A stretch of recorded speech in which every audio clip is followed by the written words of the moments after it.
So ఇట్లా ఏ రైతు పరిస్థితి చూసినా అదే చాలా దారుణంగా ఉన్నదా ఏమంటారు? సేమ్ అదేనా? అందరిది అదే పరిస్థితా? మళ్ళీ కొత్త పెట్టింది ఇప్పుడు అది ఏంటిది? తమ్మే సార్ కస్టమర్ అలాంటి ముసలి పిసోళ్ళు తమ్మే సిస్టమ్ అది బాగా ప్రాబ్లం. ముసలి పట్టుకోవాలి సైడ్కి ఓటీ అంటే ఏం కాదు. ఒక మనిషిని అడగాలంటే ముసలి పట్టుకోవాలా తోకాలంటే అది ప్రాబ్లం. మళ్ళీ ఓటీపీకి ఎదురైనది. సో ప్రతి రైతు పరిస్థితి ఇదే. ఇది సోయాబీన్ అమ్ముతున్నారు వీళ్ళంతా, కొనుగోలు చేస్తుంది మార్కెట్లో. సో చాలా దారుణంగా ఉన్నది పరిస్థితి. ఇక్కడ సమస్య ఏంటంటే రంగు మారిన సోయాబీన్ ఉన్నది, మంచి గ్రేడ్ 1 సోయాబీన్ ఉన్నది.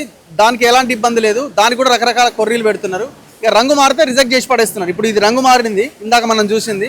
ఇప్పుడు వీళ్ళు ఏం చేయాలంటే రిజెక్ట్ చేసి ఇంటికి తీసుకెళ్ళిపోవాలి. సో మీరు ఏమైనా మాట్లాడతారా? పాపం వాళ్ళు గోసలు వాళ్ళు బిచ్చపోళ్ళ కన్నా ఘోరంగా ఉన్నది మా పరిస్థితి. ఓట్లగా నాడేమో ఓట్ల గురించి వస్తారు, మాకు గదం పట్టుకుంటారు, కాళ్ళు పట్టుకుంటారు, ఓట్లు వేయించుకుంటారు, పోతారని. పబ్లిక్ కూడా పైసలు తీసుకొని ఓట్లు వేసడం బంద్ చేసారు. మంచోళ్ళని ఎన్నుకుంటే గింత సమస్య ఉన్నది. ఇప్పటిదాకా ఒక రాజకీయ నాయకుడు రాలేదు. అరే ఏమైతుంది ఏందని చెప్పని ఈ మార్కెట్ యార్డ్ కన్నా వచ్చి ఆఫీసర్లతో కూర్చొని ఏం జరుగుతున్నా మరి ఎందుకు చేస్తున్నావు ఇదంతా, ఇది చేయాలని లేపు అవసరమైతే నేను అసెంబ్లీలో మాట్లాడతా, ముఖ్యమంత్రిని నిలదీస్తా, లేదా ముఖ్యమంత్రి డైరెక్ట్ పోయి మాట్లాడతా. ఇదెక్కడ కథ ఇదంతా? మా ప్రధానమంత్రికి లెటర్లు రాస్తా, లేకుంటే ఆయన దగ్గర కన్నా పోయి కూర్చుంటా. మరి రైతులు ఆగమవుతున్నారు అనేది ఆదుకుంటూ ఉండాలి కదా. అందుకే కదా వీళ్ళను ఎమ్మెల్యేలు చేసింది. కానీ ఎమ్మెల్యేలు పాపం వాళ్ళకు ఈ భూముల దందాలు, ప్లాట్ల దందాలు, ఖాళీల దందాలు, పైరేవీలు, కాంట్రాక్టులు అవి చేసుకుంటే సరిపోతున్నాయి. దాంట్లో బిజీ అయిపోయారు.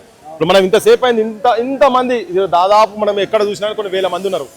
కొన్ని వందల కుటుంబాలు ఇక్కడ ఉన్నాయి ఈ చుట్టుపక్కల ప్రాంతాలకు సంబంధించినట్టు కదా. వాళ్ళ దగ్గరకు వచ్చి పాలిటీషియన్స్, ఏ పాలిటీషియన్ ఏ రాజకీయ పార్టీ నాయకుడు కూడా వచ్చిన పాపన పోలేదు. వాళ్ళు కూడా అదే చెప్తున్నారు.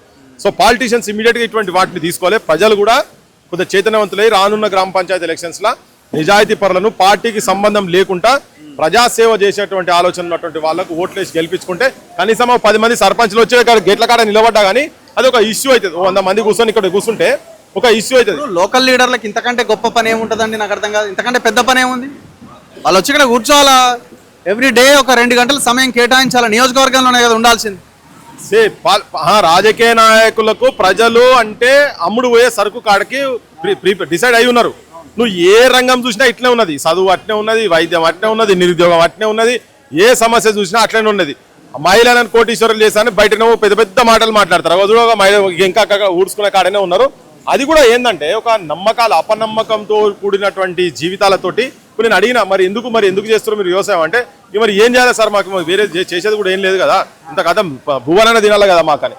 అంటే మన కంచంలో అన్నం వస్తుందంటేనే వీళ్ళు